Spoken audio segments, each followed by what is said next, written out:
Thank you very much, Your Honor.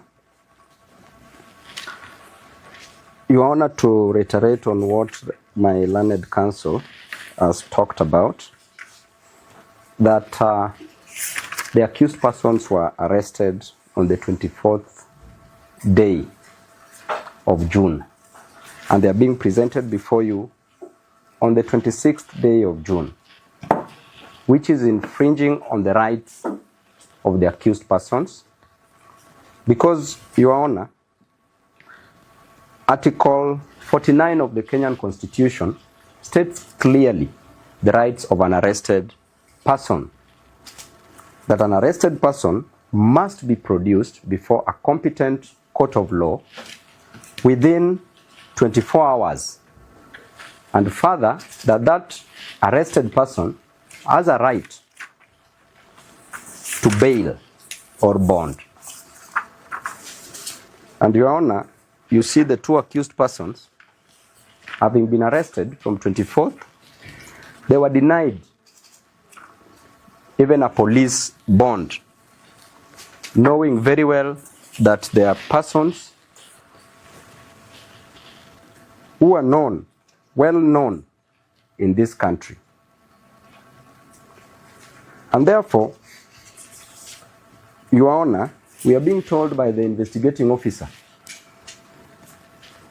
that they have an application before you, a miscellaneous application, to further hold the accused persons for 10 more days.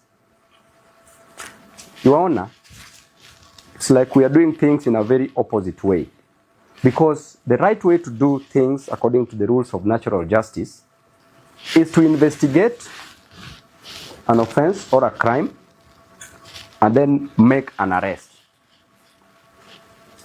But in our case, the IO was not even sure of the type of an offense to investigate, because they arrested first,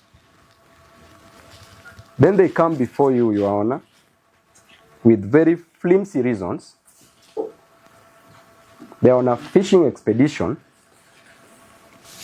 to tell you that you be part of infringing on the rights of the two accused persons, that they want to hold the accused persons for a further 10 days without proper reasons.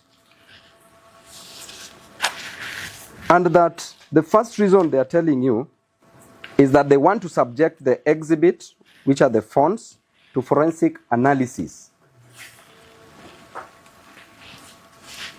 Your Honor, this can be done even in the absence of the accused persons. And if you look at the phone, the type of phones that the accused persons are using, Robert, the first suspect, is using a Nokia Kabambe. Nokia Kabambe, Your Honor, has no capacity. You can't access internet using such type of a phone. And the second suspect, Suleiman, is using Nokia C1, and this person is not on X, he's only on Facebook. And what is brought? The second suspect uses that? Nokia C1. The first one is Nokia.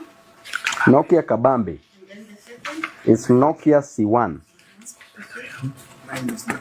It's the other way around. Yeah. They are waiting to record statements from key witnesses in the investigation. Your Honor, since when? Because we ought to have assumed that they've finished with their investigation, they are bringing a proper case before you.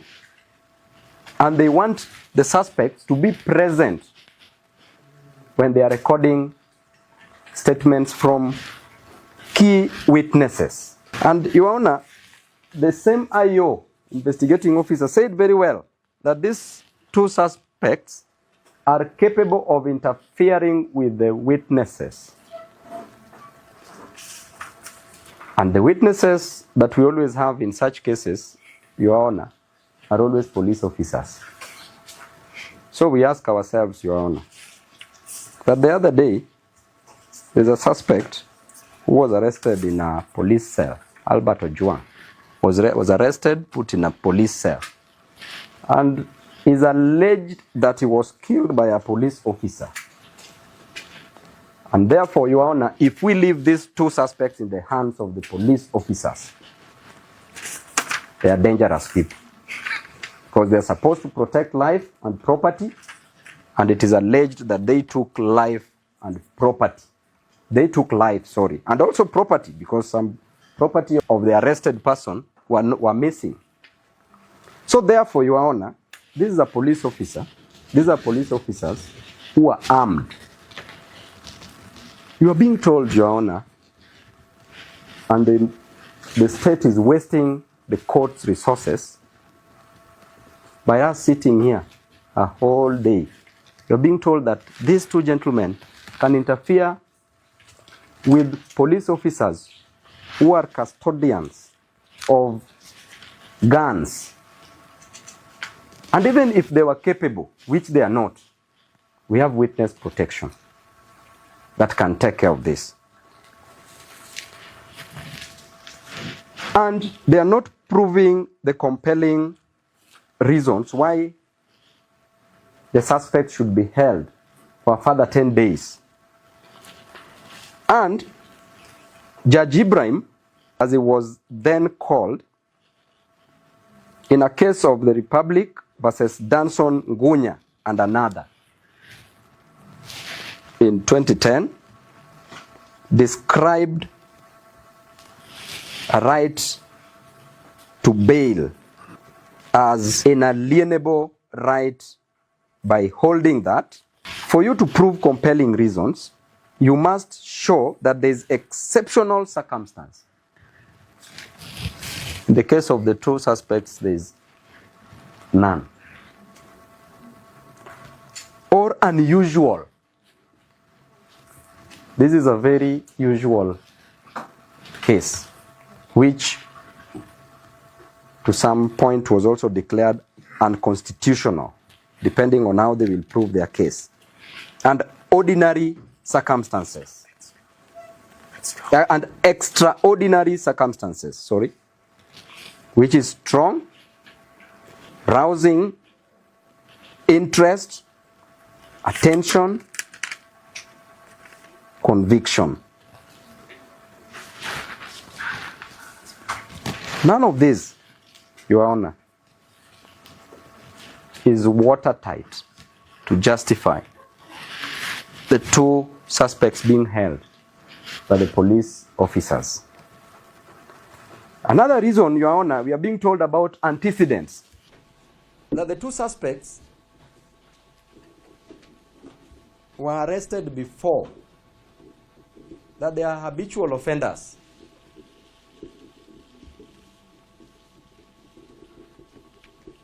Your Honor, you know very well that every case must be treated with its own facts and merits.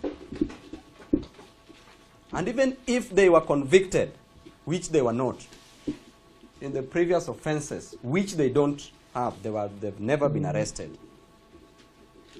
then it means that they already served. They already dealt with that case. And this is a fresh case that is before you, Your Honor. And this reminds me to bring to your attention a case of Mills versus the Queen. A case of contemporaneous similar fact evidence.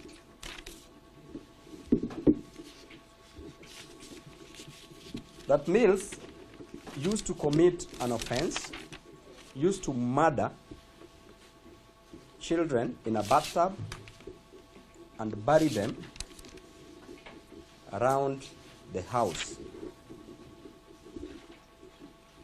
Mills was arrested, charged with murder, served. Common law precedents.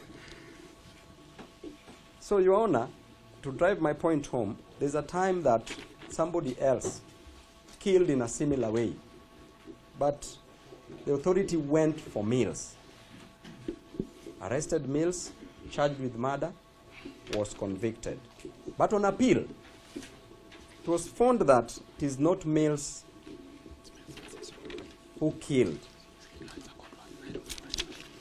or he was wrongly charged for that matter. So therefore, antecedents does not apply here. Another reason that we could be told that the two suspects are flight risks. Your Honor, the officers, police officers, arrested the two suspects from their houses, which means that they are aware, they know that they have a fixed abode. We can't be told that they don't have somewhere to stay or somewhere they'll be found, or they will run away. And Your Honor, even if that is the case, then the two suspects are Kenyans. They can deposit their documents in court, or they can report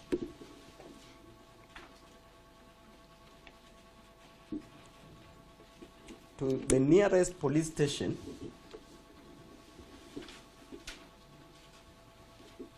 depending on the direction that the court may deem fit. Therefore, Your Honor, as I finish, I want to say that this application, the IO is on a fishing expedition. The application is vexatious. It is lame. It is flimsy. It is limping. And it is an abuse of the court process. Thank you, Your Honor. And I request the court to release the suspects on a free bond.